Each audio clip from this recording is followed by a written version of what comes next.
Bueno, buenas tardes a todos, todas. Esperamos que estén muy bien. Espero que me estén escuchando bien también. Eh, bueno, como saben, hoy vamos a ir adelante con esta presentación, un tema que venimos desarrollando internamente hace ya un buen tiempo, que tiene que ver con el aprovechamiento de la masa térmica en viviendas. Y en este proyecto que llevamos adelante de la mano de INENCO, que como saben es un instituto que pertenece a la Universidad Nacional de Salta, y específicamente en la persona de la doctora Silvana Flores Larsen, perdón, no es ingeniera, ella es licenciada, pero ahora lo corrijo. Bueno, les vamos a presentar este trabajo y específicamente una nueva pieza de bibliografía que se titula Guía Práctica de Dimensionamiento. Ahora les vamos a comentar un poco más en detalle por qué decidimos generar esto y cómo esperamos que sea una contribución para todos aquellos que están interesados en el proyecto y diseño de viviendas con criterios de sustentabilidad.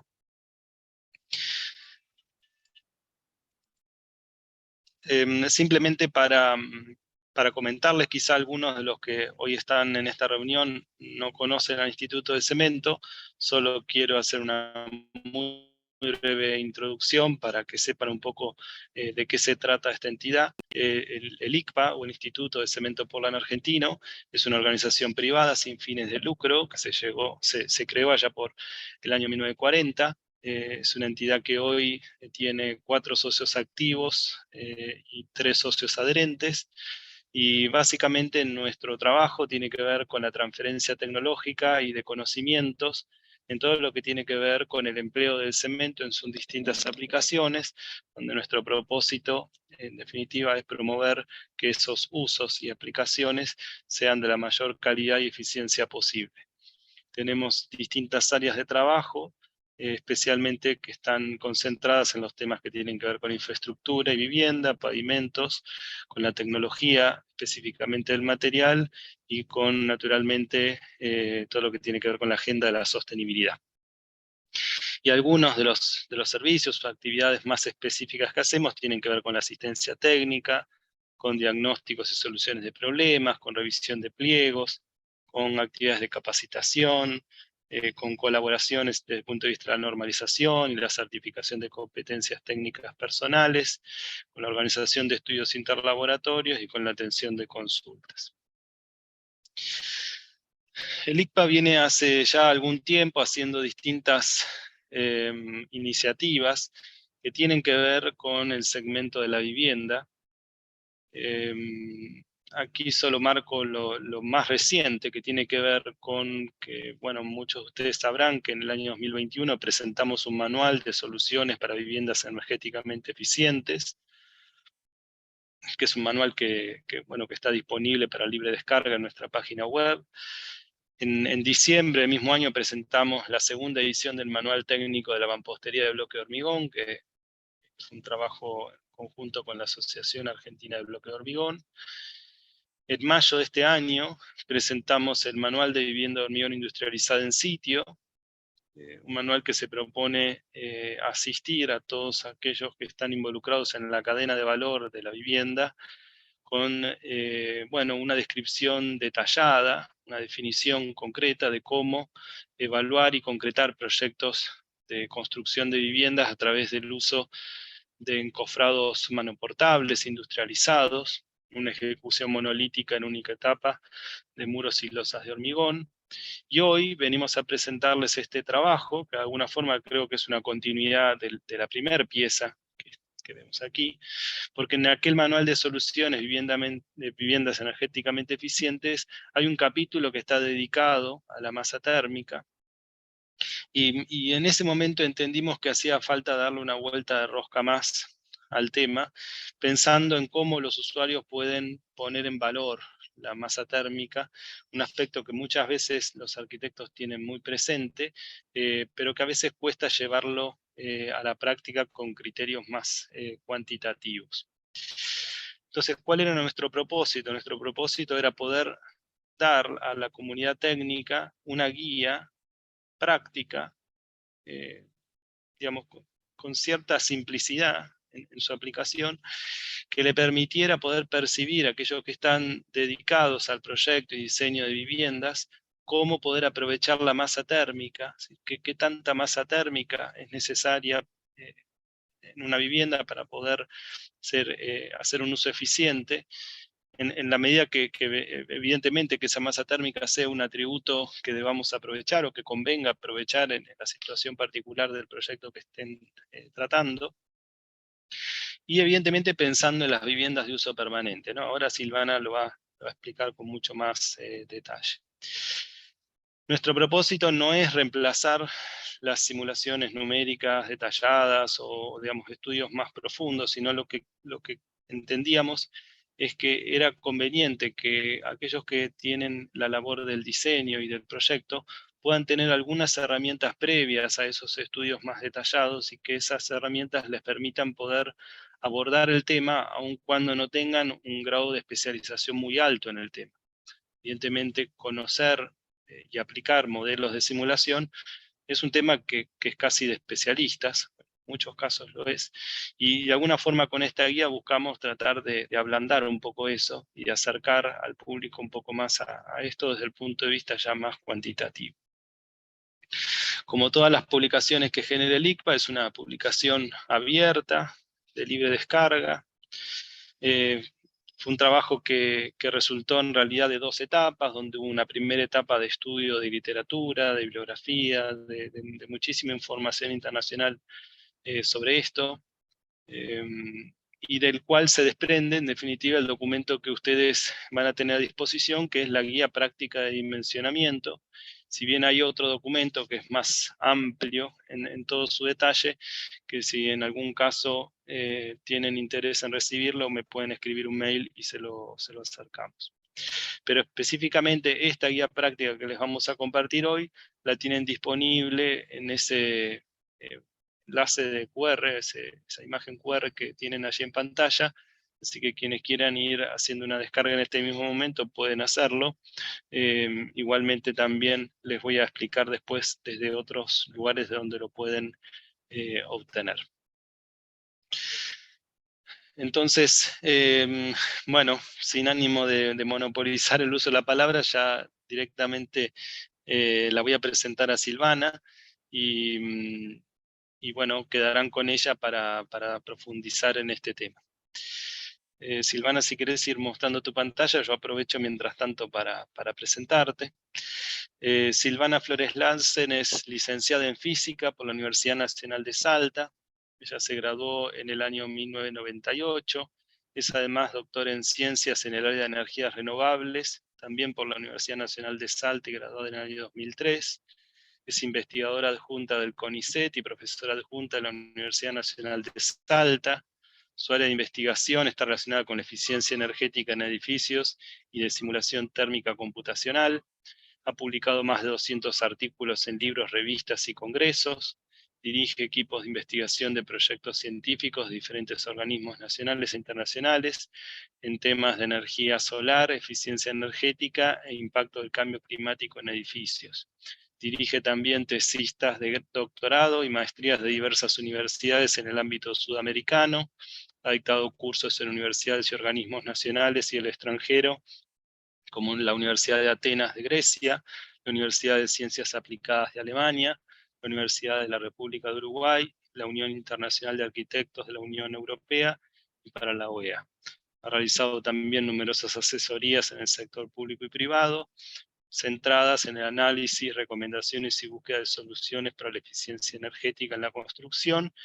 Y por último, es miembro del International Building Performance Simulation Association y trabaja en el INENCO como investigadora de CONICET y en la Universidad Nacional de Salta como profesora en las carreras del Departamento de Física. Está más que claro que para el Instituto es un gran honor haber contado con la colaboración de INENCO y específicamente en la persona de Silvana, y naturalmente es un día de mucho, bueno, que estamos muy contentos de poder llegar a esta presentación, así que esperamos que, bueno, que todos reciban este tema con mucho agrado y esperamos que realmente sea una contribución para el trabajo profesional de todos ustedes. Así que, Silvana, cuando quieras podemos comenzar.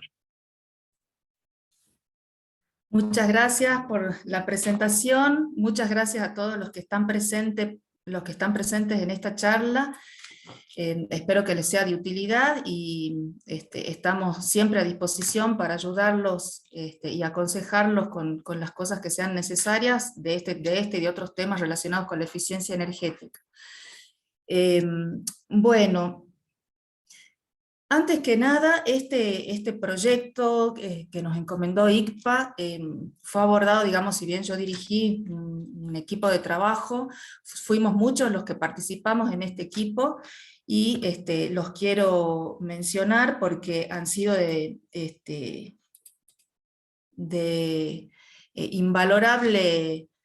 sido invalorables sus aportes, un equipo multidisciplinario de doctores, de ingenieros. Acá, como ven, tenemos ingenieros industriales, aeronáuticos, electromecánicos, arquitectos.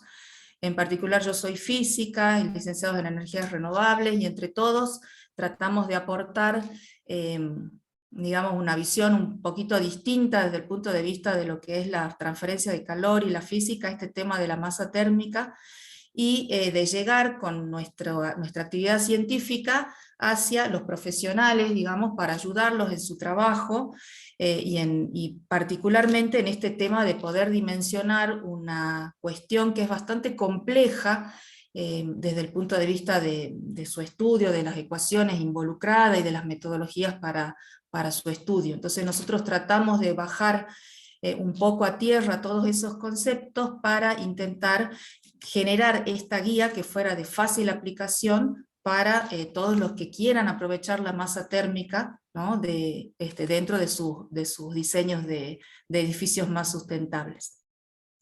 Todas estas personas que integran el equipo forman parte de CONICET, ¿sí? Hay investigadores del INENCO Salta, y hay investigadores de La Pampa, como la doctora Serina Filipín, y hay investigadores del CIMEC de Santa Fe, como el doctor Facundo Bre, que hoy nos está acompañando desde Alemania, ¿no? Así que a todos ellos, muchas gracias por su colaboración y por lograr que finalmente este producto salga para todos ustedes. Como les explicó Matías, en realidad este librito tiene varios capítulos. Nosotros hoy nos vamos a centrar solamente en la parte de la guía, pero en realidad que hay todo un desarrollo previo, una introducción, un análisis, digamos, de la revisión de literatura más específica, los métodos que existen a nivel internacional, ¿no? Que es el background de lo que nosotros vamos a mostrar hoy. La guía de dimensionamiento que ustedes van a poder descargar no tiene, por ejemplo, toda la parte de desarrollo del modelo, sino que está orientada más específicamente al uso, ¿sí?, de las ecuaciones y a la explicación de las tablas que aparecen allí para que sea más fácil de interpretar. Pero aquel que quiera leer de dónde vienen las ecuaciones, cómo se hicieron los cálculos, o qué archivos climáticos se utilizaron, y toda esta cuestión ya más técnica, puede referirse al documento previo, ¿sí? Nosotros vamos a hablar de este documento grande, de la última parte, que es la guía que nosotros hemos desarrollado para ustedes, ¿no? Y a modo de introducción, quería comentarles que en la Argentina y en muchos otros países siempre el tema de la mejora del rendimiento térmico de la envolvente, de los muros, de los techos, está en general ligado a utilizar valores de transmitancia térmica K, ¿sí?, que sean los más bajos posibles, ¿sí? Esa forma de pensarlo, o sea, significa agregar aislación térmica en la envolvente, ¿no? Esa manera de pensar está relacionada con la variable resistencia térmica y transmitancia térmica, que es el estado estático, digamos, del problema de los edificios. Pero cuando uno lo mira más de cerca, se va a dar cuenta que hay situaciones que este modelo estático no puede resolver. Por ejemplo, tener un muro con una cierta conductividad, como esta que estoy poniendo acá, que es un muro de este estilo, que tiene ladrillo cerámico, aislación y ladrillo macizo, ¿sí? Y si yo a este mismo muro intercambio las capas que lo conforman, manteniendo exactamente los mismos materiales y los mismos espesores, pero solamente dando vuelta el orden de las capas, lo que va a pasar es que la transmitancia térmica va a seguir siendo la misma, ¿no? Entonces, en este estado estático, todo parecería que sigue exactamente igual, pero si yo pudiera mirar qué es lo que pasa dentro de los espacios interiores con este pequeño cambio de orden, ¿sí? de las capas, me voy a dar cuenta que en realidad estoy impactando notoriamente la temperatura interior de ese espacio. ¿Y por qué pasa eso? Porque en este caso de la izquierda yo tengo hacia el lado interior un material que es menos acumulador de calor, mientras que en el de la derecha tengo hacia el interior un material que tiene buena masa térmica, ¿no? Y tiene capacidad de acumular y devolver el calor al interior. Entonces los comportamientos de los espacios van a ser distintos. Este comportamiento no se lo puede ver con un estudio estático. Por eso nosotros decimos que es importante diseñar los edificios desde un punto de vista dinámico, en donde yo pueda tener en cuenta este calor que se acumula y se devuelve a los espacios, ¿no? Nosotros lo que vamos a hacer, yo voy a hacer una pequeña presentación de algunos aspectos generales de la masa térmica para después pasar a mostrarles la guía y finalmente un ejemplo, ¿sí? Pero necesito antes explicar un poquitito algunas cosas que son importantes de la masa térmica, que seguramente muchos de ustedes ya las conocen, y que están relacionadas con esta capacidad que tiene la masa térmica de amortiguar y retrasar, ¿sí?, la ocurrencia de los máximos o de los mínimos de temperatura. Entonces, miremos por ejemplo un muro de ladrillo macizo podría ser, ¿sí?, que está sometido a una temperatura exterior de esta forma, ¿sí?, o sea que tiene un máximo y después un mínimo, que esto podría simbolizar lo que ocurre con la temperatura superficial de una pared sometida a las condiciones climáticas de un lugar, ¿sí? Obviamente, en general las oscilaciones no son senoidales, pero uno las simplifica porque el análisis es más sencillo cuando la perturbación es sinusoidal, ¿no? Entonces, la pared del lado exterior tiene un máximo y un mínimo, y del lado interior, si yo pudiera poner un sensor que mide lo que está pasando con la temperatura superficial, vamos a encontrar que también vamos a tener una especie de onda sinusoidal, o sea que tiene un máximo y un mínimo, solamente que va a tener la amplitud moderada, más pequeña que la exterior, y además va a tener, si miramos la parte de abajo, la parte B, un retraso, es decir, que no va a coincidir el tiempo en el que ocurre, o el momento en el que ocurre el máximo exterior con el momento en que ocurre el máximo interior, sino que van a estar desfasados, ¿sí? Ese efecto lo produce la masa térmica. Entonces, la masa térmica amortigua, ¿sí?, la onda de calor y la retrasa. Y ese retraso es lo que nos permite a nosotros jugar un poquitito para tratar de sacar beneficio de ese retardo. Entonces, en este caso, yo les quería mostrar, nosotros hemos hecho medidas en la Catedral de Salta. La Catedral de Salta es un espacio, digamos, cuya envolvente es muy masiva, porque está hecha digamos, en los finales del siglo XVIII, principios del siglo XIX, entonces tiene muros muy anchos y muy masivos.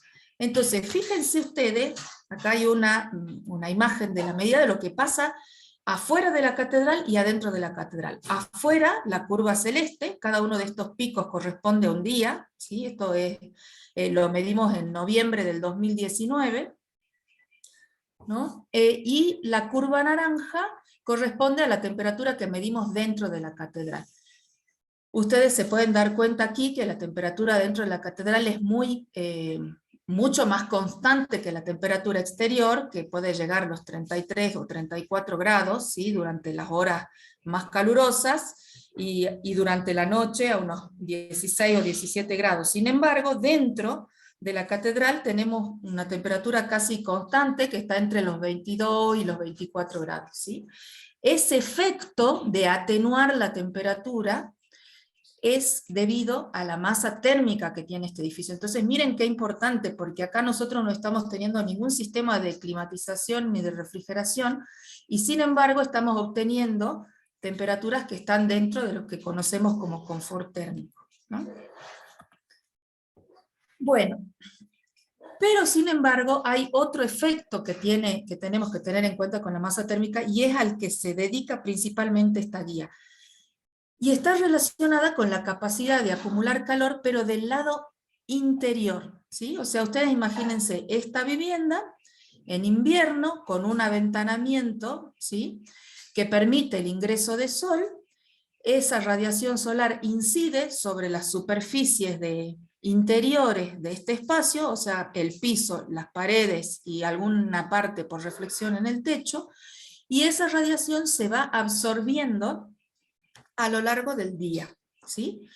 Entonces, como si yo pongo un elemento masivo en el interior, esa radiación absorbida que se va acumulando a lo largo del día, en algún momento, con su correspondiente retardo, va a empezar a ser devuelta al espacio. Y lo conveniente sería que, si estamos en invierno, esa devolución de energía sea durante las horas nocturnas, que es cuando la temperatura exterior baja más, ¿no es cierto? Entonces, ese sería el funcionamiento óptimo de la masa térmica en el invierno. Ahora, no todos los materiales absorben el calor y devuelven el calor con el mismo retraso o con la misma magnitud. Eso va a depender del tipo de material que yo utilice aquí para acumular en el interior, y que es el objetivo de la guía poder diseñar, ¿no? La guía está desarrollada para este caso, para poder estimar la cantidad de radiación que entra por la ventana y poder saber cuánto puedo acumular de ese calor o cuánto necesito de área para acumular en el invierno, ¿sí? En el caso del verano, funciona exactamente igual, solamente que el sol está más alto, entonces la distribución de la radiación en el interior va a ser un poquito distinta. Normalmente suele caer mucho más sobre el piso que sobre los muros, ¿sí? Pero sin embargo la radiación solar se absorbe en la masa térmica. Ahora, la diferencia es que durante la noche yo necesito evacuar ese calor adicional que se acumuló en la masa, porque si no me va a sobrecalentar el espacio durante la noche. Entonces, es fundamental en el verano, además de poder acumular, poder ventilar el espacio, ¿no? Está ligada la ventilación con la acumulación. En cambio, en el invierno no es necesario ventilar, porque yo toda esa energía que acumulo quiero aprovecharla para calefaccionar el aire interior, ¿no? Bueno, ¿y cuánto calor se puede acumular? Eso depende del material con que esté hecho el revestimiento, digamos, o la parte interior de mi espacio, ¿sí? Y también depende del espesor del material que yo esté poniendo, ¿sí? Estas curvas son muy interesantes. Miremos solamente, por ejemplo, la naranja, que corresponde al ladrillo macizo común, ¿no? Lo que me está diciendo es, en el eje horizontal, ¿qué pasa si yo voy aumentando el espesor de esa masa? Y en el eje vertical, ¿cuánta energía puedo acumular y después devolver al ambiente? ¿Sí? Entonces, a medida que va aumentando el espesor, 5 centímetros, esto está en metros, ¿no? Entonces vamos 2, 3, 5 centímetros, ¿sí? 10 centímetros, a medida que voy aumentando va pudiendo acumular más cantidad de calor.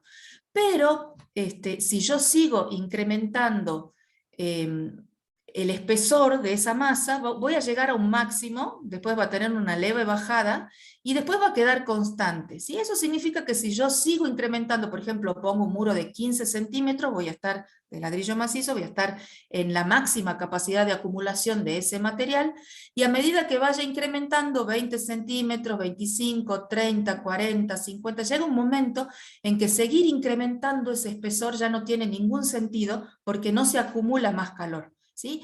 Eso permite definir lo que se llama el espesor efectivo, que es más o menos, si ustedes se fijan acá, está entre los 10 y los 20 centímetros. Entonces, masas térmicas de más de 20 centímetros no tienen sentido porque no acumulan más calor, simplemente estoy poniendo, digamos, mayor cantidad de material, haciendo más pesado el muro, pero térmicamente, desde el punto de vista de la energía, ya no estoy consiguiendo más beneficio, ¿no? Eso es lo que se llama el espesor efectivo. Entonces, ustedes siempre que tengan que diseñar algo que quieran que tenga masa térmica, recuerden este concepto de que tienen que estar más o menos entre los 10 y 20 centímetros. Más que eso del lado interior, ya es, digamos, al vicio seguir agregando masa térmica, ¿no? Como se dan cuenta, digamos, hay muchas cosas que están mezcladas acá, yo solamente estoy explicando algunas de ellas, para poder hacer este desarrollo, pero si ustedes están interesados, hay mucha bibliografía para leer. Entonces, ¿qué es lo que estamos buscando con el método que les voy a enseñar hoy? Estamos buscando tratar de estimar qué área, por ejemplo, si yo me decido que voy a hacer ladrillo macizo de, no sé, 15 centímetros, bueno, pero ¿cuánta área yo necesito poner en el interior, ¿sí? En los muros, en los techos, en el piso? ¿Cuánta área necesito para que eso esté dentro de lo que nosotros llamamos el confort? Y el confort está relacionado con que las fluctuaciones de temperatura interior no superen un cierto rango que normalmente se toma como 5 grados, ¿sí? Mientras más masa térmica tenga yo, menor va a ser la fluctuación de temperatura, ¿sí? Mientras menos masa térmica, mayor esa fluctuación de temperatura, y me puedo salir del confort. Puede ocurrir que haya sobrecalentamiento, o en el invierno puede haber incluso enfriamiento, digamos, excesivo. Entonces, para evitar esas situaciones, la masa térmica es la que atempera, la que modera las fluctuaciones de temperatura interior. Entonces, esa área va a depender de muchas cosas, es bastante complejo de estimar. Depende, por ejemplo, del clima, porque está relacionado con la radiación solar que ingrese por la ventana, ¿sí? Está relacionado con a dónde estoy ubicando yo mis áreas de ventana, si hacia el norte, hacia el este, hacia el oeste, el tamaño, si es doble vidriado hermético, si es vidrio simple, si tiene alero o no, ¿sí? Todo eso va modificando la cantidad de sol que ingresa en el espacio. También la geometría del espacio afecta, porque no es lo mismo un volumen, digamos, de 3×3 que uno de 3×6 que uno de 3×10, ¿sí? Entonces la geometría del espacio también es importante. Y finalmente, también es importante de qué material yo estoy haciendo mi masa de acumulación, ¿sí? Entonces, importa el material del muro, el piso, el techo. Fíjense que son un montón de variables que están metidas dentro del impacto que va a tener la masa térmica en el interior. Entonces, ¿cómo se utiliza, cómo se realiza la simulación, cuál es la metodología que se utiliza para estudiar este tipo de cosas? Lo que nosotros hacemos desde el punto de vista científico es utilizar simulación dinámica, programas especiales que nos permiten estudiar hora por hora qué es lo que va a pasar en el interior de un edificio en particular, ¿sí? Lo que nosotros utilizamos, digamos, mayormente hoy en día, es un programa que se llama Energy Plus, ¿sí? Que me permite hacer este tipo de dibujos, ¿no? En donde puedo ir definiendo todas las zonas térmicas, los materiales, para las áreas vidriadas, hacia dónde está ubicado el clima del lugar, etcétera, que nosotros le llamamos el ingreso de datos, ¿sí? Eso lo hacemos con SketchUp, que es el que me permite dibujar, y después OpenStudio es el que me permite ingresar todos estos datos, inclusive cómo se utiliza el edificio, ¿no? Las ganancias internas, todo eso. El motor de cálculo que utilizamos se llama Energy Plus, que toma todos estos datos y realiza el cálculo, y después finalmente los resultados de la simulación que nosotros analizamos, ¿no? Para determinar si tenemos que hacer alguna modificación de nuestro diseño o no. Este procedimiento es un procedimiento que necesita de un usuario experimentado, entrenado, que conozca los programas y sepa cómo es digamos, todo lo que es el diseño, ¿no? El diseño y el cálculo. Entonces lo que nosotros quisimos hacer es utilizar todas estas herramientas para generar datos que una persona que no sabe utilizar este tipo de programas le sean útiles, ¿sí? Entonces, la metodología que nosotros utilizamos utiliza todo esto de la simulación numérica, pero no se la ve porque nosotros damos como resultado un montón de tablas o gráficos que son fácilmente utilizables por cualquiera que necesite utilizar la guía, ¿no? Entonces, ¿qué es lo que hicimos o cómo pensamos nuestro trabajo? Primero tomamos la Argentina y elegimos 10 lugares que tienen distintas condiciones climáticas y que abarca más o menos todo el territorio, o sea, son significativas debido al clima y debido a que son en general capitales de provincias en donde tenemos mayor, digamos, niveles de ocupación, ¿no? Mayor densidad poblacional. Por ejemplo, está Salta, Santa Fe, ¿sí? Está Buenos Aires, está Córdoba, está Santa Rosa La Pampa, Neuquén y Mendoza, ¿no? Y para cada una de estas ciudades hicimos todas las simulaciones que yo les voy a mostrar a continuación y condensamos toda esa información en tablitas que sean fáciles de utilizar. Entonces, la idea fue que la guía sirviera para quien está dimensionando viviendas, ¿sí? Viviendas, ¿por qué? Porque tienen un patrón de uso que es más permanente que en el caso, por ejemplo, de, no sé, un shopping o una oficina que tiene un patrón de uso quizás de 8 a 18. En cambio, las viviendas nosotros necesitamos abarcar el día completo, ¿no? Entonces, todo lo que sea aprovechamiento solar, que yo lo quiero utilizar o que se devuelva esa energía acumulada durante la noche, es perfecto para una aplicación en vivienda, ¿no? Lo estamos pensando para la estación fría porque estamos pensando en la acumulación de radiación solar que proviene de áreas vidriadas, ¿no? Sin embargo, esto también, digamos, se podría utilizar para hacer estimaciones de verano, ¿no? El que esté interesado después puedo explicar un poquito cómo se hace eso, pero en general está pensado más hacia cómo puedo yo aprovechar la radiación que entra por las ventanas para que sea acumulada en los espacios interiores digamos, de la vivienda, ¿no? Entonces la metodología consiste en un balance energético que se hace en estado sinusoidal, bueno, un montón de simulaciones que se hacen con Energy Plus, fueron como más de 700, ¿sí? Y para estimar cuáles son las propiedades dinámicas del envolvente, se utilizó un programita que está disponible en internet, ¿sí?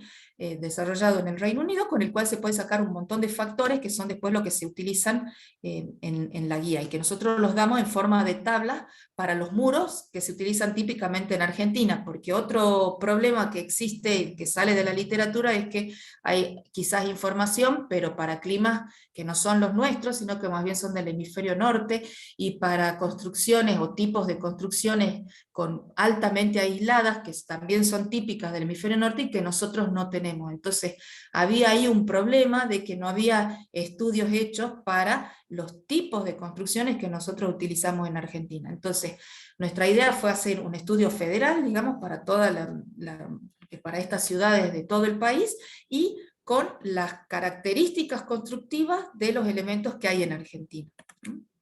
Usamos la norma IRAM para eso. Entonces, ¿cómo nos quedó este modelo simplificado?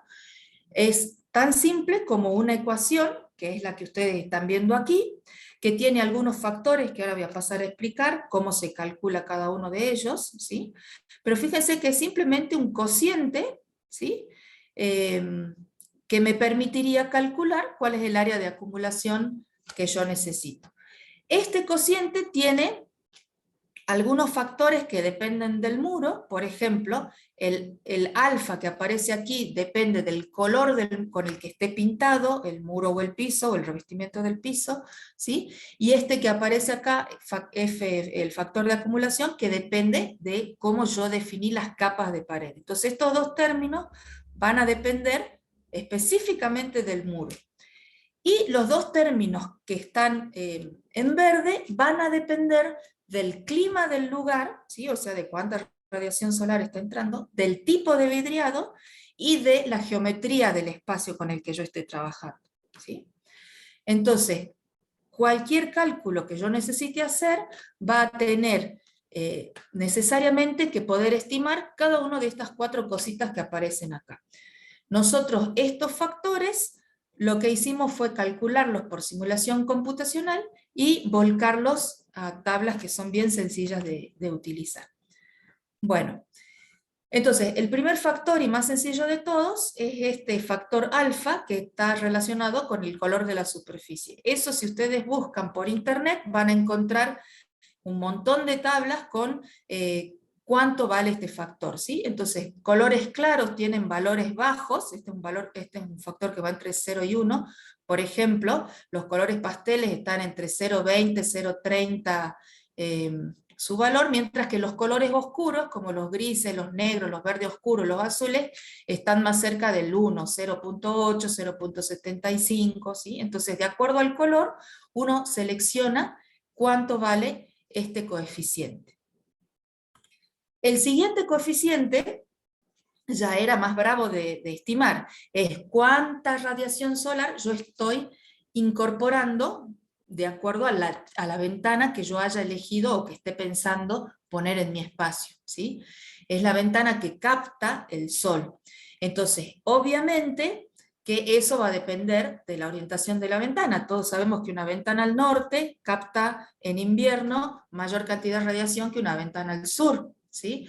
Y que una ventana al oeste capta más radiación en verano que una ventana al norte, por ejemplo, ¿no? Entonces, bueno, todas esas cosas había que volcarlas de alguna forma. A nosotros se nos ocurrió hacer todos los cálculos y volcarlos en una especie de rosa de los vientos, que acá les muestro amplificada. Por ejemplo, esto es la rosa de los vientos, que en realidad no es de los vientos, ¿no es cierto? Ahora sería simplemente que me indica la orientación de la ventana.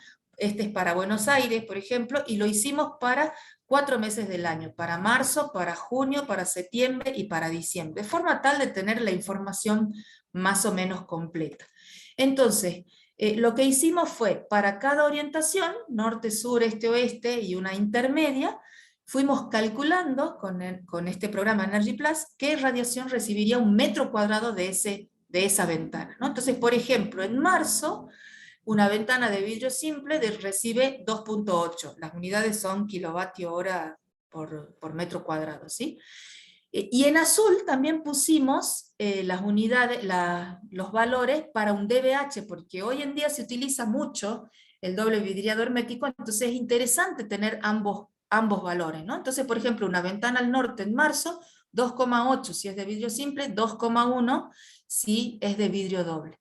Y así puedo yo, para cualquier orientación y la época del año que me interese, primavera, verano, otoño, invierno, elijo, ¿sí? ¿Cuál es el mes que corresponde? Elijo la orientación, elijo el tipo de vidriado y tengo la posibilidad de saber qué cantidad de energía está entrando por cada metro cuadrado de ese aventanamiento. Este es un dato que yo necesito para ese cociente que les mostré, ¿no? Entonces, lo que hicimos fue organizar estos resultados por provincia. Ustedes van a ver que hay un anexo en la guía, al final de todo, en donde empieza por provincias, Salta, en realidad por localidad, Salta, Santa Fe, Buenos Aires, Mendoza, está concentrada toda esta información para cada uno de esos lugares. Entonces, el otro factor, el siguiente factor que a nosotros nos interesa es el que está relacionado con la geometría del espacio. Entonces, para estimar este factor también hicimos muchas simulaciones de un volumen como este que están viendo acá a la derecha, ¿sí? Y este factor lo que me indica es lo siguiente, es de la radiación que entra por la ventana, qué porcentaje se termina incidiendo en el piso, qué porcentaje en la pared del fondo, qué porcentaje en el techo porque se va reflejando, qué porcentaje en la pared de la izquierda y qué porcentaje en la pared de la derecha, ¿sí? ¿Eso qué me permite? Me permite saber cuál es el elemento que sería capaz de absorber más radiación, ¿no? Entonces, como esto, digamos, acá está mostrado un volumen cúbico, pero en realidad nosotros hicimos ese estudio para distintas geometrías del espacio. Por ejemplo, aquí hicimos para un volumen de 3×6, uno de 4×24×4×24 y otro de 6×3, manteniendo constante el área de ventana. Y después también hicimos tablas en donde se mantuvo constante el volumen, pero se fue agrandando el área de ventana, ¿sí? Entonces, ¿qué es lo que tienen las tablas? Me dicen, por ejemplo, qué porcentaje de radiación incide en el muro este. Entonces, cuando yo tenga mi caso específico, tengo que ver cuál de todos estos es el más parecido a lo que yo estoy trabajando, y ahí más o menos voy a tener una idea del porcentaje que está, de la radiación que entra por esa ventana, que está incidiendo en cada uno de mis elementos. Por ejemplo, si yo tengo un volumen cúbico de 420, bueno, en este caso es 4×24×4×24, ¿sí? Podría ser también de 3×3, ¿sí? ¿Cuál es la cantidad de radiación que incide en el piso? Fíjense que si yo miro, acá es aproximadamente un 71%, ¿sí? de toda la radiación que ingresa por la ventana incide en el piso. ¿Eso qué significa? Que el principal elemento que me va a acumular la radiación del sol va a ser el piso. Entonces, en invierno, a mí me conviene que el piso sea el elemento que acumula. Entonces, no me conviene ponerle, por ejemplo, una alfombra, o una alfombra demasiado grande que me cubra el piso, digamos, justo donde tengo la mancha de sol, o no me conviene llenarlo de elementos, no sé, sillones o cosas de ese estilo, que me estén quitando la capacidad de acumulación que tiene ese piso. Tendría que tratar de optimizarlo, obviamente siempre llegando a un acuerdo que sea razonable. Pero lo que esto me indica es que la mayor parte de la acumulación se va a hacer en el piso, y muy poco en las paredes laterales, ¿no? 4%, 2%, esto es para invierno, ¿no? También puedo analizar qué pasa en el verano, porque las tablas están hechas para invierno y para verano, ¿no? Por ejemplo, en el caso de verano, el porcentaje de radiación que recibe el suelo es mucho más baja, estamos cerca del 44%, ¿sí? Y hay un poquito más de incidencia de radiación en las paredes y bastante en el techo por reflexión. Entonces esto me permite a mí tener una idea de cómo se distribuye esa radiación que ingresa por la ventana, ¿no? Y la última cosa que me falta analizar es qué pasa si esa ventana, en vez de estar al norte, está con distintas orientaciones. Y también para eso armamos una tabla, ¿no? En donde se va girando, ¿sí? En varias orientaciones posibles esa ventana, ¿no? Y calculando el porcentaje de radiación en cada caso. Entonces, con todas estas tablas yo más o menos puedo tener una idea de cuál es la distribución de la radiación interior, y poner un valor a ese factor de forma FF que estaba en la ecuación. Y el último factor que me falta explicarles es el que va en el denominador, que es el factor de acumulación, que, como les decía, está relacionado directamente con el material con el que yo estoy trabajando, ¿sí? Y para digamos, generar datos para este factor, lo que hicimos fue estudiar una cantidad bastante grande de distintos tipos de muros normales o de mayor utilización en Argentina, desde un muro de adobe, muros de ladrillo macizo, muros dobles, muros de cerámico hueco y muros de hormigón. Hay una variedad bastante grande, ¿sí? Y los hemos volcado en tablas de este tipo, ¿sí? En donde cada muro está explicado más o menos cuál es el espesor que se utiliza, el material que se utiliza, ¿sí? Hay un par de hojas del muro, ¿sí? Y acá hay un zoom, por ejemplo, de la parte de arriba de esta tabla, en donde el valor que a nosotros nos interesa es ese factor de acumulación que está acá al final, es la última columna de la tabla, ¿no? Que me indica cuánto calor es capaz de acumular este muro, ¿sí? Nosotros también hemos dejado otros valores que no se utilizan en la guía, pero que en algún momento pueden llegar a ser importantes o pueden ser interesantes y que están descritos en el informe completo, ¿sí?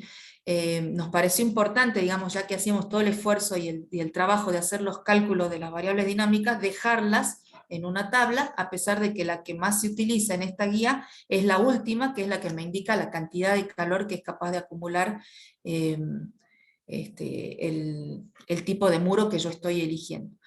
Y como a nosotros los físicos nos encanta, además de ver los datos en tabla, nos gustan los gráficos, también hicimos un resumen gráfico que está bien interesante y fácil de usar, ¿no? En donde pusimos abajo los distintos tipos de muros, ¿sí? Bueno, este es uno de los gráficos, ¿sí? Por ejemplo, ladrillo macizo creo que de 20, de 30, adobe, cerámico hueco con aislación al medio del lado de adentro o del lado de afuera, o doble muro de cerámico hueco con aislación, y así hay un montón de tipos de, inclusive los perfiles livianos, ¿no? de acero. Entonces uno elige el tipo de muro, que están todos descriptos, y en base a eso tiene estos puntos celestes que me dicen cuál es la capacidad de acumular de ese material que yo elegí. Mientras más arriba está el punto celeste, más acumula, ¿sí? Por ejemplo, estos puntos de acá son los que acumulan más, y estos puntos de acá son los que tienen menor capacidad de acumulación, ¿sí? Que son los perfiles livianos de acero. Y después también pusimos, porque se utiliza mucho en la norma IRAM, la transmitancia térmica K, ¿sí? De cada uno de estas composiciones de muro. Entonces los triángulos se leen en el eje vertical de la derecha, y los círculos se leen en el eje vertical de la izquierda, ¿no? Entonces acá tenemos cosas que son bien interesantes, ¿no? Por ejemplo, el caso que habíamos hablado hace un ratito del muro que tiene la aislación del lado de adentro o la aislación del lado de afuera, ¿sí? Ambos tienen el triángulo que corresponde a la transmitancia térmica en el mismo punto, son 0,68 el valor, ¿sí? O sea, los dos tienen la misma transmitancia según la norma IRAM, pero se comportan diferente en cuanto a la acumulación de acuerdo a si la masa térmica está del lado de adentro, que corresponde al punto más alto, o si la masa térmica está del lado de afuera. Fíjense que es notoria la diferencia de la capacidad de acumulación que tiene un muro respecto de otro, ¿no? Y entonces, a mí lo que me interesa es buscar muros que tengan mucha capacidad de acumulación, porque eso me permite acumular la energía que viene del sol y me permite devolverla al espacio a las horas, digamos, que lo necesite, y también significa que voy a necesitar menos área de acumulación porque tiene más capacidad el muro que yo estoy eligiendo, ¿no? Bueno, para mostrarles un ejemplo de cómo se aplicaría esta ecuación, tomé un ejemplo sencillo. Por ejemplo, ¿qué área de piso de hormigón de 20 centímetros se necesita para acumular la radiación solar que llega por cada metro cuadrado de una ventana que esté al norte, ¿sí? En vidrio simple? Es un espacio que tiene una ventana hacia el norte, de vidrio simple, en Buenos Aires, y a mí me interesa saber cuál sería el área de acumulación que yo necesitaría por cada metro cuadrado que yo ponga de esa ventana, ¿no? ¿Por qué por metro cuadrado? Porque después lo puedo escalar. Si yo tengo una ventana de 2 metros, necesitaré el doble de área de acumulación, de 1,5 metros, 1,5 el área de acumulación, y así, ¿no? Entonces, lo que tengo que hacer es utilizar esta ecuación. Este número 720 que aparece acá tan raro, en realidad surge de cómo se calcularon las unidades de todos estos factores que están acá, ¿sí? Es para que ustedes puedan usar directamente la tabla, ir poniendo los valores ahí, y el área de acumulación va a quedar calculada directamente en metros cuadrados, ¿no? Entonces, tengo que calcular estos cuatro factores. Por ejemplo, para la absorción voy a tener que definir si yo quiero que el piso sea de color claro o de color oscuro. En este ejemplo, por ejemplo, yo lo tomé de un color beige, que es lo que se suele usar, pero se podría cambiar. Un color beige tiene un coeficiente de absorción aproximadamente de 0.3, o sea, 30%, que es el valor que vamos a usar para alfa, ¿no? Y vamos a tener que estimar esto a partir de los anexos de la guía, que yo lo que hice fue cortar y pegar del PDF para mostrarles cómo es el procedimiento. Entonces, el primer factor que tenemos que calcular es esta ganancia solar por ventana. Entonces yo extraje para la ciudad de Buenos Aires el gráfico correspondiente, ¿sí? Y entonces tenemos que ver, bueno, en primer lugar, cuál es la estación que yo estoy analizando, en este caso es el invierno, ¿sí? Entonces voy a elegir el mes de junio, y la segunda cosa que tengo que saber es la orientación de la ventana, que en este caso es la norte, ¿sí? Entonces, como esto está hecho por metro cuadrado, y justo el ejemplo lo estamos mirando por metro cuadrado, el valor que tengo que utilizar es directamente el que me aparece aquí, ¿sí? Para vidrio simple en negro, 2,9, y si hubiera sido un vidrio doble, un poquito menos, porque el vidrio doble absorbe más la radiación, sería 2,4, ¿sí? Pero en nuestro caso sería el 2,9. Entonces, ese Q solar por ventanas, para un metro cuadrado de ventana al norte, sería de 2,9. El factor siguiente que tenemos que ver es ese FF, o el factor de forma, que es el que está relacionado con el espacio. Entonces, supongamos, yo acá extraje de nuevo del anexo, para la ciudad de Buenos Aires, las distintas configuraciones que hay de vidriado. Fíjense que para todas ellas, más o menos, el porcentaje de la radiación que cae en el piso es entre el 70 o 71% del área que ingresa por la ventana, ¿sí? Así que el factor de forma, digamos, promediado, para hacerlo más fácil y más general, está del orden del 71%, que es lo que puse yo acá, el FF igual a 0,71. El último punto que me falta es ver el material. Como yo estoy mirando el piso, tengo que ir dentro de los anexos a buscar no los muros, sino los pisos, y están, digamos, hay un apartado especial para los pisos.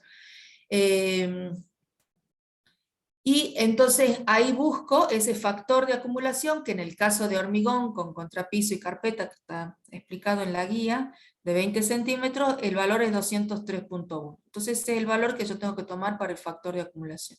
Y ya teniendo esos tres datos, yo ya puedo hacer el cálculo del área de acumulación, reemplazando simplemente cuál sería la ganancia solar por ventanas, como hemos dicho, 2,9, el factor de forma 0,71, el factor de acumulación 203. Hago el cálculo y me sale como resultado que el área de acumulación por cada metro cuadrado que yo ponga de ventana al norte, en el piso claro, color beige, sería del orden de 2,2 metros cuadrados, ¿sí? Entonces, si yo tuviera una ventana más grande, necesitaría un área de acumulación de 4 metros cuadrados, por ejemplo, si fuera el doble, ¿no? Entonces, eso me da una idea a mí de si el espacio con el que yo estoy trabajando tiene el área suficiente o no para acumular la cantidad de radiación que entra por la ventana.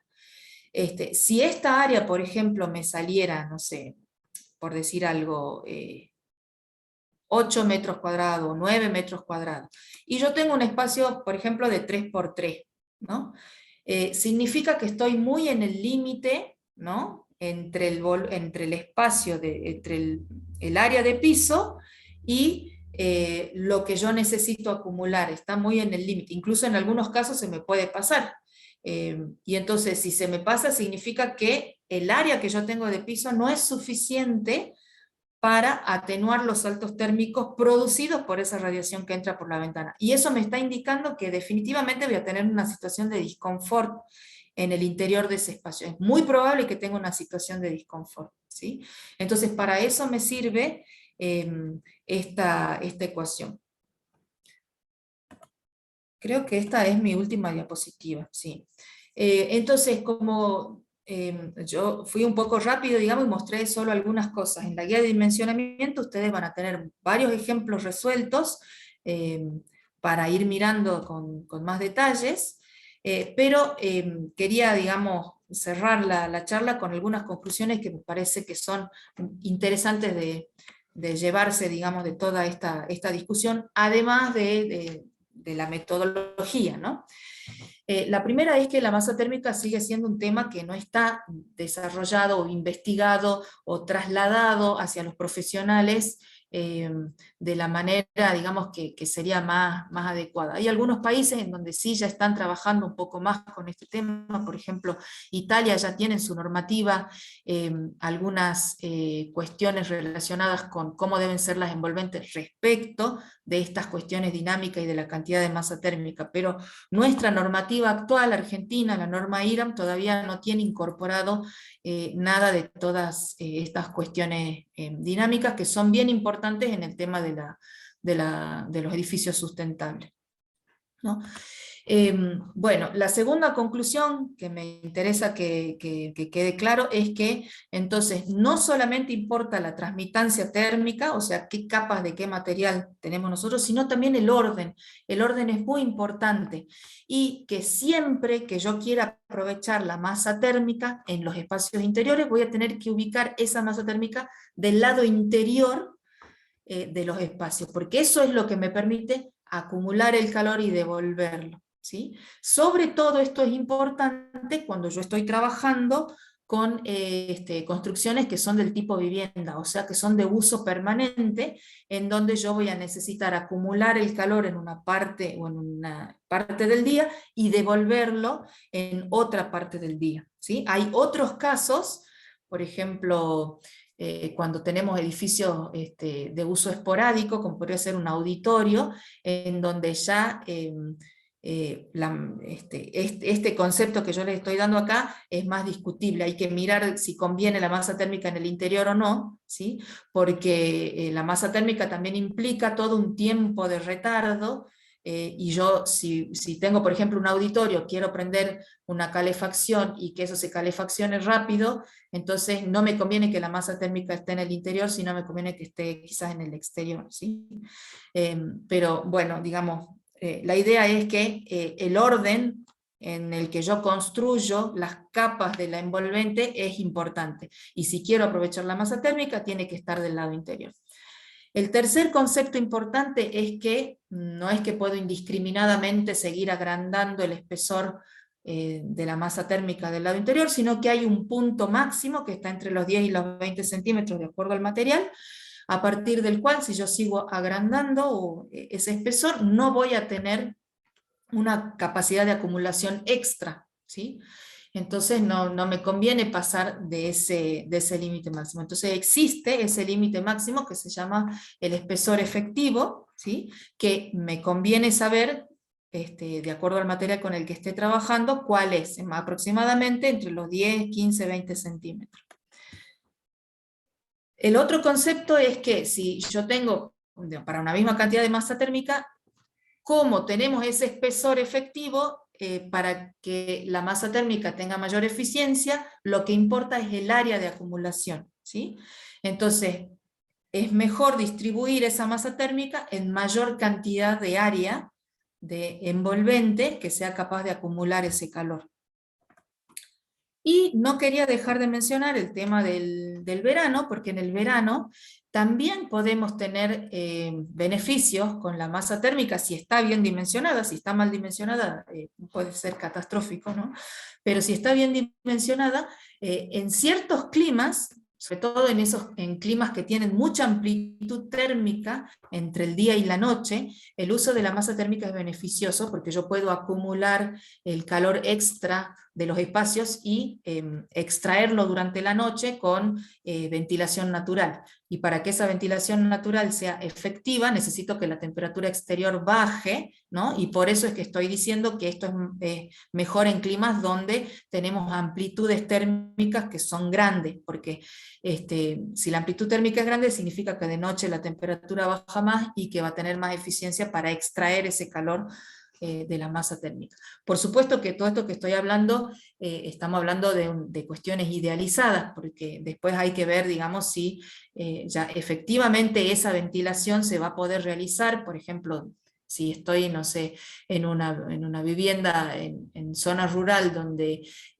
hay mucho polvo, y bueno, y la dueña de casa decide que de noche no quiere ventilar porque se le ensucian los muebles y nos cierra la ventana, entonces ese diseño que nosotros hicimos de masa térmica que se ventilaba, al no ventilarse, va a ser contraproducente para el espacio interior y probablemente lo esté sobrecalentando, ¿no? Entonces son todas, digamos, cuestiones que hay que ir mirando ya en los casos particulares con los que uno trabaja, ¿no? Bueno, eso, en última conclusión es más o menos lo que estamos hablando del tema de la ventilación.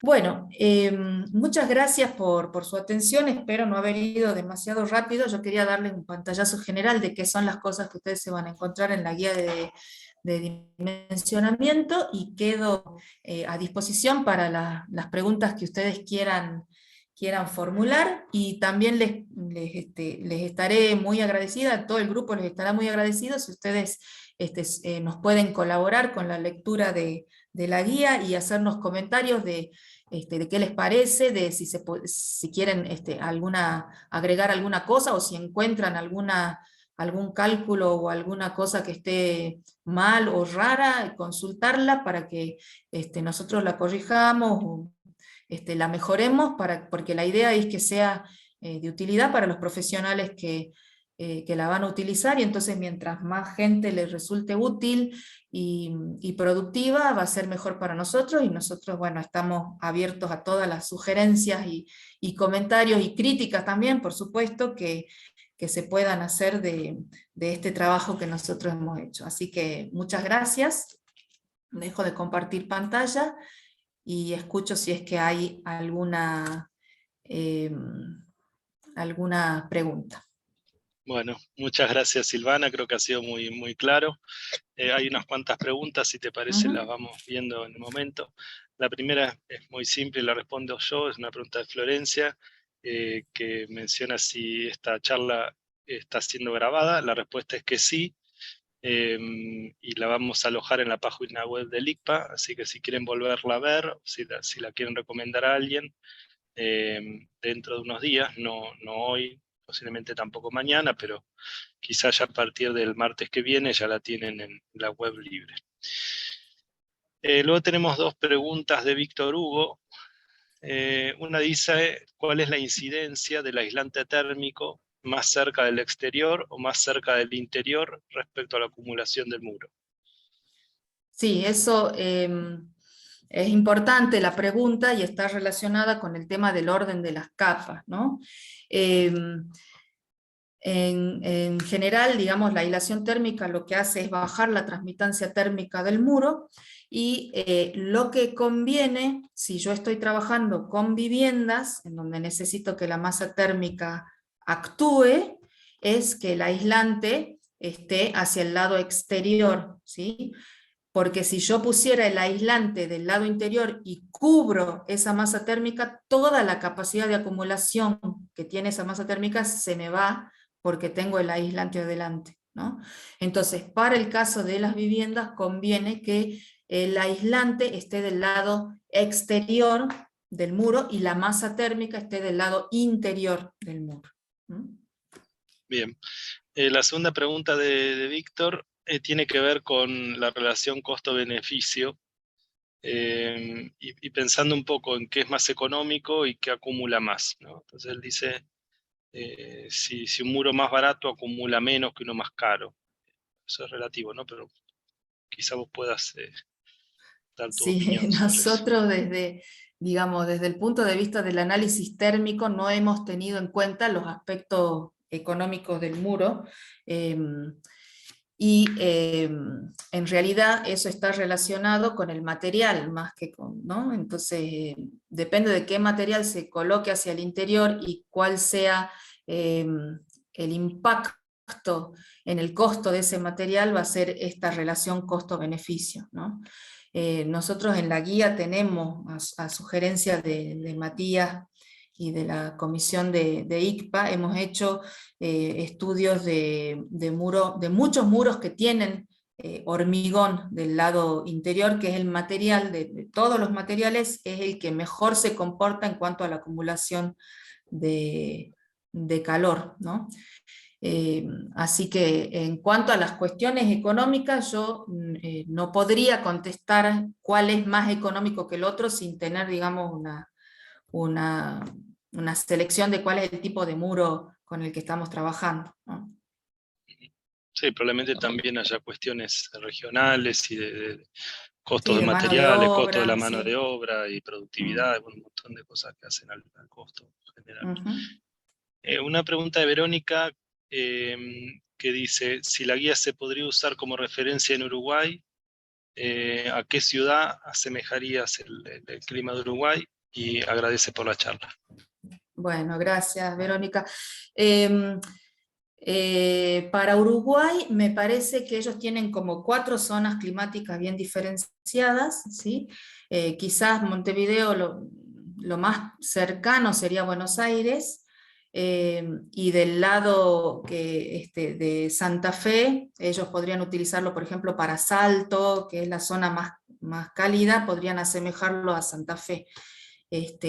No es muy difícil extrapolarlo a otras ciudades. Nosotros hicimos el estudio, digamos, porque era para Argentina, para ciudades de Argentina, pero si ella le interesa después tener resultados, nosotros podemos hacer una corrida para 2 o 3 ciudades de Uruguay y extenderlo después a otras ciudades que ellos tengan allá, ¿no? Pero me Bien, parece que en principio Montevideo con Buenos Aires sería lo más cercano y Salto con Santa Fe sería, digamos, del lado oeste de Uruguay, ¿no? bien. Luego una pregunta de Martín, la leo, es un poquito larga. Ujú. Igual vos la puedes seguir ahí por preguntas y respuestas. Dice, para ciudades ubicadas al norte del país, donde las temperaturas en verano llegan a más de 45 grados, donde las viviendas se encuentran provistas en la medida que pueden con sistemas de aire acondicionado y menos equipadas para la calefacción, no hay gas de red, ¿qué estrategia recomendarías al momento de diseñar la envolvente? Por Sí. ejemplo, si conviene acumular calor para invierno o evitar la acumulación para mantener la refrigeración en verano y economizar la energía de refrigeración. Sí, esa es una pregunta bien complicada porque en las zonas que son muy calurosas, como está mencionando en esta pregunta, la masa térmica para el invierno, prácticamente, o sea, en invierno prácticamente no se requiere de demasiada calefacción en este tipo de clima, ¿no? Entonces uno tendría que pensar la envolvente ya desde el punto de vista del verano. Y cuando estos climas en general suelen ser climas húmedos, ¿no? Del norte del país, y entonces la ventilación nocturna tampoco es lo más efectivo que hay, entonces no me conviene usar masa térmica que después no voy a poder extraerle el calor, y quizás conviene más una envolvente que sea liviana, más aislada, ¿no?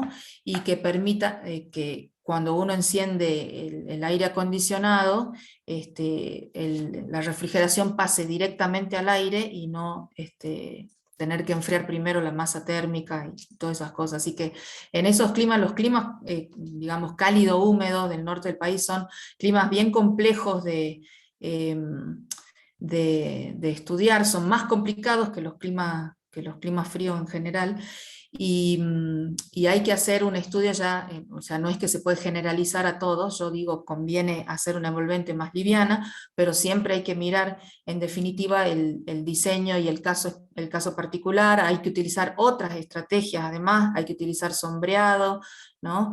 Se puede usar, digamos, estrategias de sombreado que no solo son parasoles, se pueden usar fachadas verdes, fachadas ventiladas, no sé, hay una serie de estrategias adicionales que permiten sombrear la envolvente para tratar de que el espacio acumule la menor cantidad posible de calor, ¿no? Y normalmente, incluso con todas esas cuestiones de diseño, no se puede alcanzar el confort, y en general se requiere de una refrigeración auxiliar mecánica, y lo que uno busca con los diseños es minimizar el gasto energético de esos diseños, utilizando, digamos, transmitancias térmicas bajas para evitar el ingreso de calor del exterior. Bueno, una pregunta de Sofía. Bueno, ella dice que es estudiante de Ingeniería Civil, te agradece por la charla, que me pareció muy, muy buena. La consulta es respecto a los datos climáticos utilizados en el Energy Plus. Dice Ujú. si han tenido que realizar el año meteorológico típico de cada una de las localidades o si se utiliza otro método. Sí, gracias Sofía, interesante tu pregunta.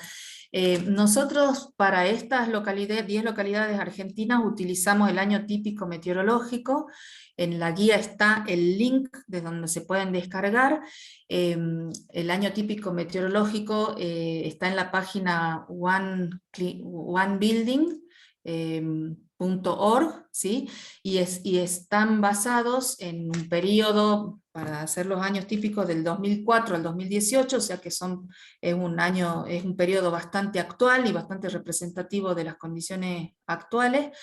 La realizó un investigador de Estados Unidos en colaboración, algunos de ellos con el doctor Facundo Bre, del CIMEC, que participa en este grupo y que hizo el desarrollo de los años típicos para la zona del litoral argentino. Así que nosotros hemos utilizado esa base de datos de años típicos meteorológicos para las 10 ciudades, salvo para Salta, que como teníamos datos medidos también de radiación, utilizamos un año típico que generamos nosotros mismos en el INENCO, ¿sí? Todos los otros archivos están bajados de esa página, se los puede descargar perfectamente y utilizar. Los que manejen Energy Plus o Climate Consultant están disponibles, digamos, para descarga, e incluso hace un par de semanas ya se subieron los archivos más nuevos que llegan hasta el año 2021 y que se pueden consultar, ¿sí? Así que estos son años típicos meteorológicos para la Argentina. Bien, Florencia pregunta si el uso de vidrio simple o de DBH es indistinto a los efectos del ingreso de energía dentro del ambiente o si influye. Quizá quieras repetir ahí Sí. sobre eso.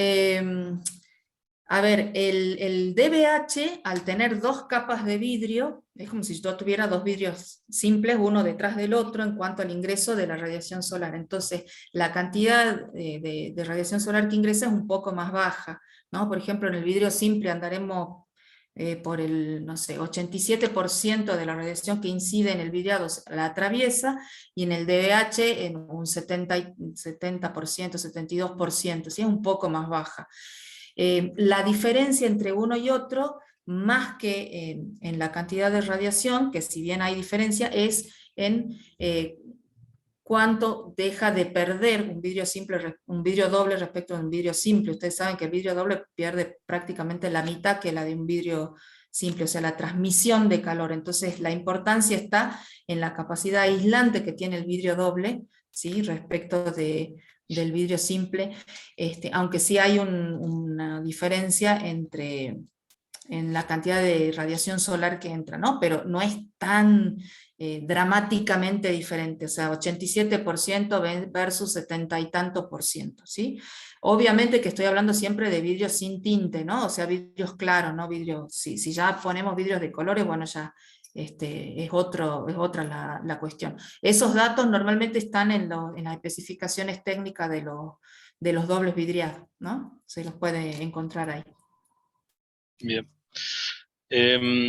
Bueno, una pregunta, en realidad Francisco, dos preguntas, voy con la primera. Dice, si necesito, por ejemplo, 9 metros cuadrados de superficie de piso, en un ambiente de 9 metros cuadrados, con una ventana de 1 metro cuadrado. Uh-huh.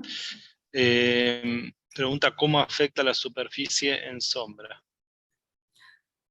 Sí, a ver si interpreto la pregunta. Él Calculo que tiene, se supone que tenés una cama, no sé si tenés un sillón, no sé, claro, si hay parte de la superficie. claro, ¿qué pasa en ese caso? La radiación que incide sobre la cama, por ejemplo, se acumula en las telas de la cama, y esos materiales no son materiales muy acumuladores de calor, entonces se acumulan y se devuelven rápidamente al espacio. El piso que está por debajo no está acumulando esa cantidad de calor, ¿no? Entonces, es como que no contara, digamos, no contara en el cálculo general. Entonces si tenemos mucha área sombreada con cosas dentro, entonces voy a tener que buscar áreas de acumulación en otros lados, voy a tener quizás que pensar en que los muros también sean acumuladores y no solamente el piso, ¿no? Para darle masa de acumulación a ese espacio. Así que bueno, es un tema interesante el tema de agregar, digamos, alfombras, porque muchas veces se hace todo el diseño y después se alfombra, por ejemplo, todo un dormitorio, y entonces en ese caso todo el cálculo que se hizo para la masa de acumulación se pierde porque está en la superficie cubierta, entonces no está interviniendo en ese caso el piso como masa de acumulación, habrá que buscarlo en los muros o en otro lado, ¿sí? Ahí hace un comentario adicional, Francisco dice que se refiere a la superficie de captación en sombra debido al pequeño tamaño de la ventana. La superficie de captación en sombra. Estará refiriéndose quizás a, o sea, en las ventanas siempre... La parte donde no incide la radiación, digamos, pero bueno, eso ya está contemplado dentro de los factores de tabla. Claro, está contemplado. Y además otra cosa, esto es una simplificación.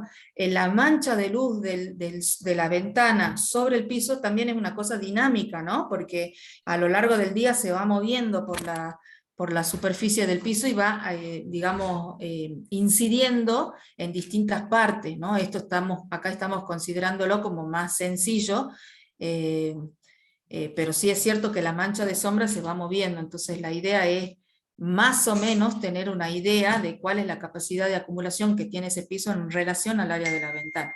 Si uno necesita algo más específico, sí o sí va a terminar cayendo en un modelo dinámico que tenga en cuenta ese movimiento de la mancha de luz y quizás que tenga en cuenta también la presencia de otros objetos que estén impidiendo que ese piso absorba, ¿no? Entonces eso ya es, digamos, una cosa que va a haber que estudiar con más detalle con simulación.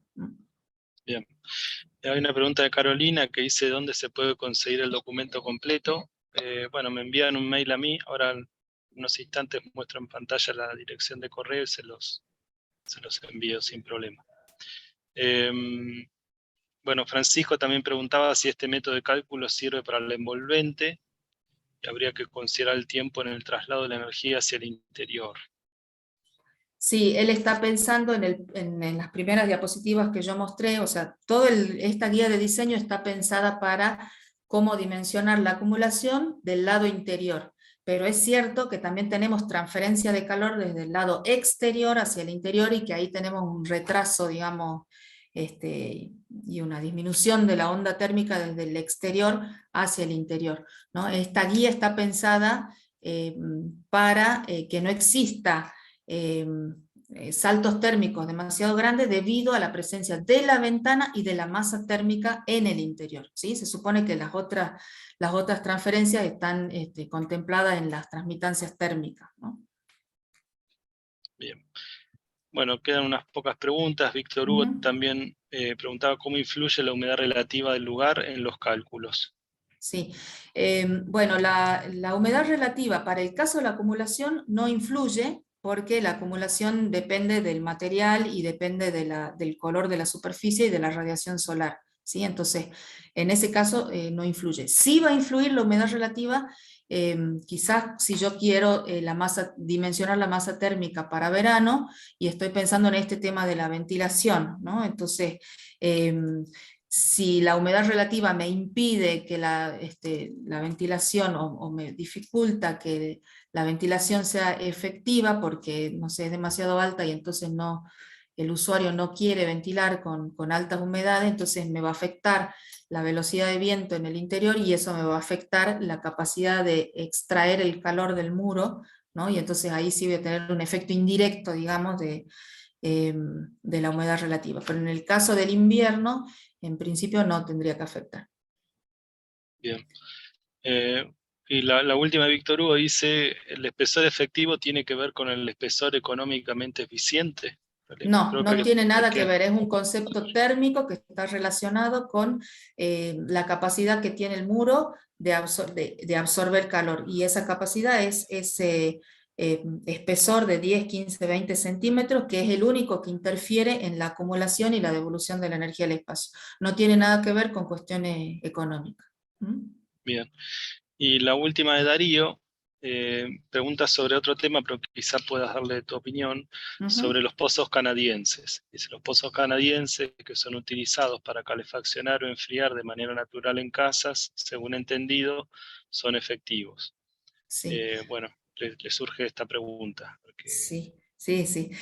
No está tan relacionado con esto, pero sí tiene que ver con el tema de acumulación, porque los pozos canadienses utilizan la masa térmica de la Tierra, ¿sí?